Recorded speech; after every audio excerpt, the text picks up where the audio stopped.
This is the Polestar 2 that I have rented. We're just doing a walk around so you can see what the car's like. I'm currently parked in Tesco's car park in Goodmayes in London. So it's a better spot than the parking place I have at the apartment I've rented, which is quite difficult to film from.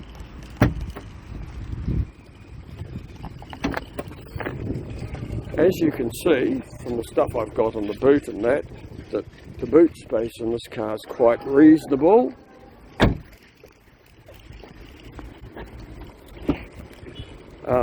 Again, inside quite a reasonable space, but you are sitting low down. Back seat room, very good. Lots of leg room. You have C-type USB connectors here, but no normal ones. Only one thing for putting a drink in, which is there. And as you can see, I've got my cable. This is a second drink thing, but you have to lift that up. So it's an okay design, but not super good. You have your main screen here, which shows your speed and everything, and your big LCD screen there. A lot of things on that screen, and the buttons here are for the adaptive cruise control and setting the speed, and here for the volume of your radio and voice commands and that, but fairly limited. The light controls work well, but they're a bit confusing. Same with the window wipers, which go the opposite direction to what you're usually. You push them down to stop them and up to start them, which is the opposite to most cars. We're looking here at the interior of the Polestar 2. As you can see, it's got a 360-degree camera. You can see people in the front and you can see what's behind. The way the maps are set up is quite interesting. It appears here right in front of you. If you attach Google, it doesn't have Android Auto, it has Maps. You attach your phone and the maps come up here, and like I've just put the instruction, I've just gone to Tesco Extra here and got directions on how to get there, but you can have it showing there and there as well, which is quite a useful feature. This is reasonably intuitive. I don't know what range assistant does. Yeah, it tells you what range you've got. We've got 150 miles. This car had 260 when fully charged. You've got phone, you've got Apple CarPlay for some reason, but not Android Auto. Instead, you've got Google Maps, Google Assistant. You've got YouTube here. So if you want to watch YouTube while you're waiting to charge your car, here it all is. And it's probably sucking out of my phone if I play that, because my phone's paired to it, probably giving it YouTube. And the radio here, for some reason we have no sound. Oh no, we do now. And you've got a knob to control the sound, which is very intuitive. This menu is easy to use. You've also got this here. If you go this way or this way, will give you the next station on the list, and up and down gives you the volume. This changes what you've got showing on the screen. Here is your cruise control. This is the distance between the cruise control here. You press that and it sets immediately, plus minus. It's very easy to use, works reasonably well. But I have to say, and I'll show you when I'm driving this, that the lane assist is not very good. It's better than the Volkswagen ID.5, but nowhere as good as both the Nissan Leaf and the Kia Niro or the BYD Atto 3, which I've tested and reviewed. Bluetooth media player, I haven't touched that one before, but there's no media available, but I assume that if you've got saved media, it will play them off your phone. So by and large, you've got your text messages, everything is pretty straightforward. And if you want to go to there, you get the car, and here's your options. You've got steering feel, light, standard, firm. You've got sports mode, which is off, or you've got your standard mode. It seems to only give you the two. One pedal drive can be off, low, or standard, and creep is off. If you have that on, the car will creep forward, even with your one pedal drive in place. I don't like that feature. I like when I take my foot off the accelerator for the car to stop, but some people may prefer that feature. So there's your choices. Assist, lane keeping assist is on. As I say, it's not very effective. Roadside information, it tells you what the speed is. This is collision avoidance systems. Ready. Now this tells you, similar to the Kia Niro, this one down here, when the car in front pulls away, it tells you ready to drive. Driver alert, which tells you when you're sleepy. This one, in this car, it works a lot better than it did in the ID5. And the adaptive cruise control, pretty effective. Charge, we're at 54% now, and I'm going to go to Tasco's charger here and charge it because they're reasonably low cost. More, locking, car status, interior trim, wipers. Basically, it's all very easy to find.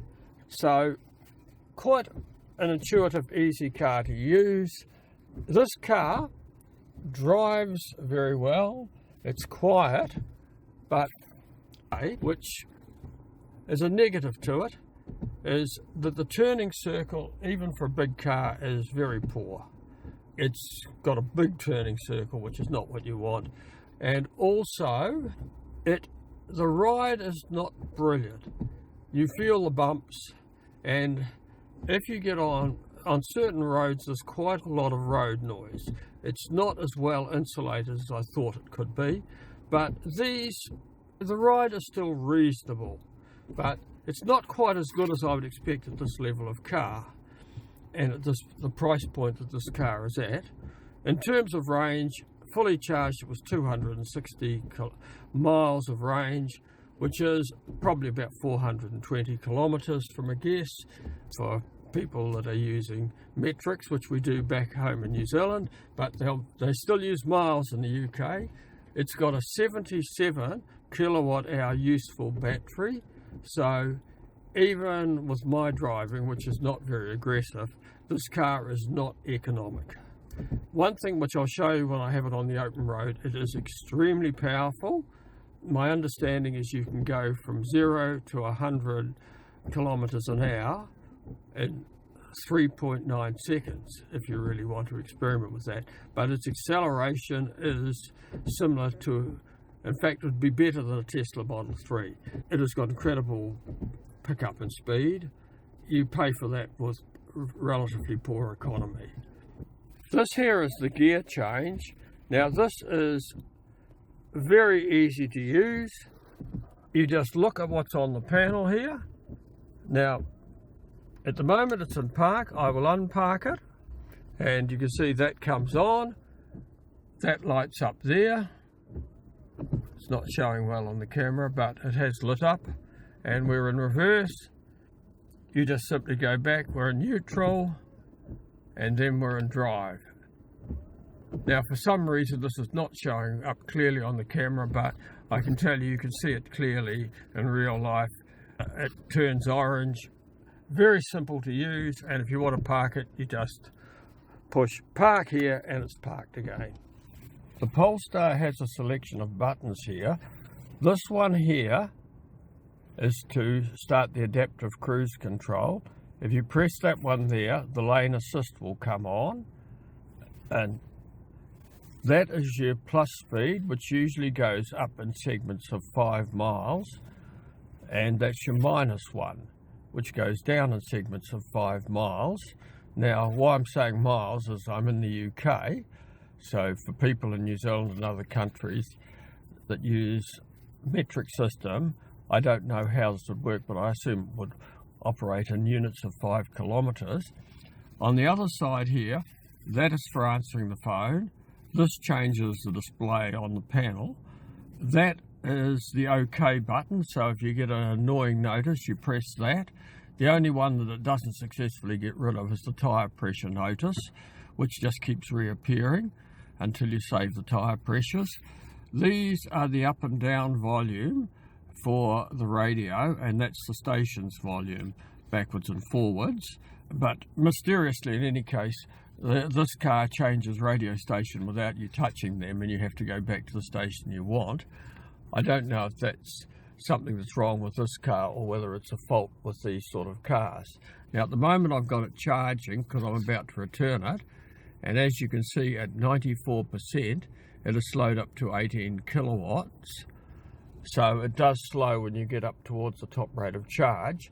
I have to return it at 80%, so I don't want to make another stop between now and Heathrow Airport, so I'm going to keep charging. One of the positive features about this car is the 360-degree camera, which shows you exactly where you're positioned. You can see where I am on this parking lot here at Tesco's car park.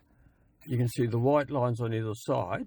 When you're approaching something, these orange lines that you can see coming from the car will start to show you how far you are away from whatever it is you're coming close to when you're parking, if there's a wall or if it's cars on the other side. So it is a very useful feature. Now you can see we're driving down the motorway here, and car goes fairly well. I'm driving the Polestar 2. We're on the, I think it's the M40 motorway at night here. Goes reasonably well. Lane assist doesn't work at all, but the adaptive cruise control which I'm using is very effective. The ride is a bit bumpy and there's quite a bit of road noise. It's somewhat disappointing for a car at this level. If you think you're going to see much out of the Polestar rear vision mirror, you're probably not. It's quite blocked. The headrests on the back seat block it out. It's very poor and unsatisfactory. As you can see when you look in the rear view mirror here, you can see very little. It has appeared right over my maps and it is incorrect. This has happened with this car. This notice is posted. The tyre pressure is actually okay. It's blocked the maps, so I can't drive. This is a deal breaker for me with this car. It is definitely a bug in the vehicle. This process that's happening now to get the car going and get rid of this sign is unbelievable. It has to store the tyre pressure. This may take time. I've wasted about 10 minutes on this, stopping at a service station. Also, the seatbelt suddenly tightened and tried to strangle me to stop me driving. This is a major fault with this car and something that is a deal breaker if you're thinking of buying it. This is very variable. Like it's up over 130 kilowatts of charging speed now. On some chargers with this type of capacity it won't go this fast. This charger is 150 watt capacity. I don't know if you can see it there, but I've been on others that have had that capacity and we couldn't get it up much over 70 or 80. Yet here it is charging at a very good speed. 100%, 270 miles range. Thing to note is where they've got the charger here, to get into most charging places, it's a Type C, is extremely awkward. You have to back in. It would be far better if it was up near. In summary, my impression of this car is that it's fairly large, sort of chunky, but a lot of bugs, great acceleration, great on the motorway, but around town quite difficult. Is it a car I would buy? No. But some people may like it. The car I had was a 2023 one. Later iterations of this car may have improved the vehicle, but overall for me, the problem with the tyre pressure, the difficulty with the maps, which wasn't straightforward with Google Maps, the poor turning circle, and the poor economy, and the lack of proper functioning of lane assist put me off this car a little bit. For more of a top-end EV, I don't think this is it. It's an okay car if you got it cheaply. That is my overall impression. If you enjoyed this video, please subscribe and like. Thank you for viewing.